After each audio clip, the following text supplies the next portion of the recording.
Hello, I'm the offshore organ builder, and this is a video on how to tie a tie. Start with the collar button of the shirt undone and the second button down undone, and stand in front of a mirror. This is most important. You must see what you're doing as you tie a tie, and therefore this is a mirror image you're looking at. This is the left hand side. This is exactly what you would see if you yourself stood in front of a mirror. Put the tie on with the broad end on the left and run it backwards and forwards to make sure that it's underneath the collar all the way around the back. And then do up the top button of your shirt.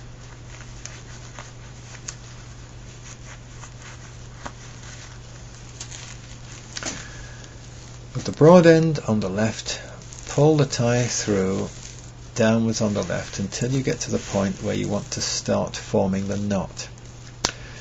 Ideally, you'll have, when the tie is finished, the tip of the broad end hanging just above your waistband. And different ties vary as to where you start them. If the tie is thick, like this one is, this is a tie with a thick lining, it'll have to be started a good deal further down on the left than a thin tie or a narrow tie.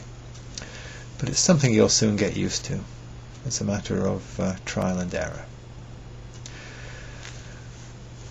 With the tie with the broad part on the left, put left over right, leaving a good gap between the collar button and the crossing over point, and pinch these two pieces of material together with your left hand.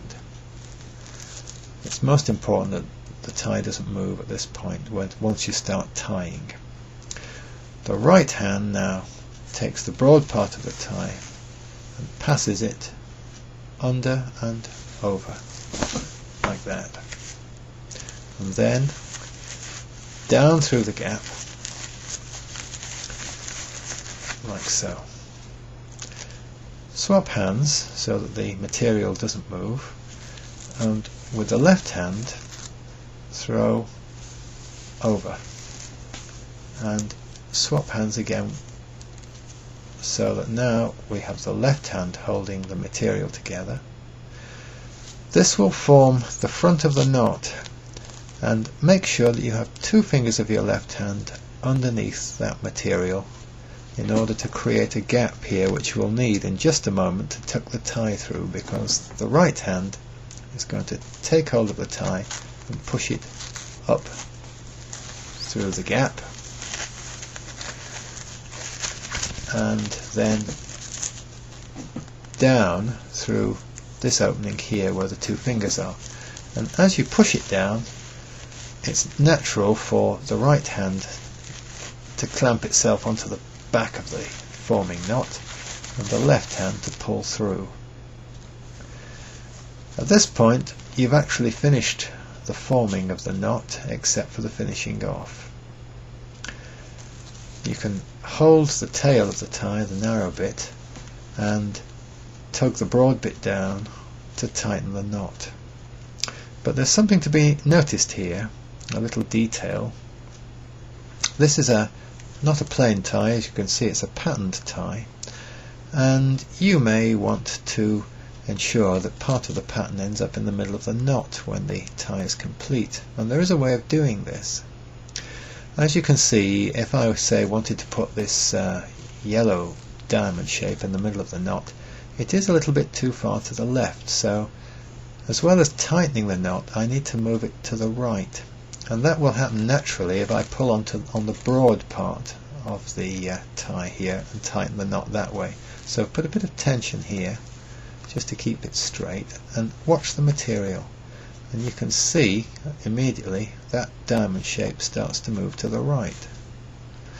However, it's now too far to the right and I still haven't got the knot tight enough, so I want to tighten the knot and move it to the left. Well, if you look at not just the top layer, not the second layer, But the third layer down on the left, there is a flap of material there, and if you pick that up with your left hand and pull that and not the front, then it'll pull the material back from right to left and tighten the knot. You can see it happening now. If it goes too far to the left, pull on the front until the knot is as tight as you think you want it to be, and you can balance it so that that yellow diamond shape is in the middle. Don't worry about the fact that the knot is now a poor shape or that there's a lot of material that you've pulled out. Just slide the whole thing up and we can get rid of this mess here and reshape the knot by the final move here, which in the forming of the knot, which is to take index finger and thumb of each hand, pick up the front of the knot and tug down. It pulls it down, but it also reshapes it, and it completely gets rid of that material which was sticking out there. So push it back up again. Have a look at it. Yep, looks about right. I'm going to move it just a bit to the right by doing that. Push up again. Make sure it's not going to sag later on in the day as you're wearing it by pulling it down. Some ties, especially silk ties, are smooth enough to slide from this point during the day and hang down. So to prevent that from happening, pick up the band of material which goes round the collar there, and with the right hand get hold of the very end of the knot and pull them there, and that tightens that point there and helps it not to slip. Now we come to the reason for leaving the second button undone, either the second or third button undone, and it's in case the manufacturers haven't put a loop in for you to tuck the tail down of the tie. You can tuck the tail through that loop, or you can tuck it into your shirt. And then you can do up the shirt button, second one down. Just make sure that material, wherever it's got to here, is pulled well inside. That gets rid of the tail of the tie into the shirt. And if there are any creases here, you can get rid of them to an extent or altogether by smoothing them out with your thumbs, like that. And there you have it.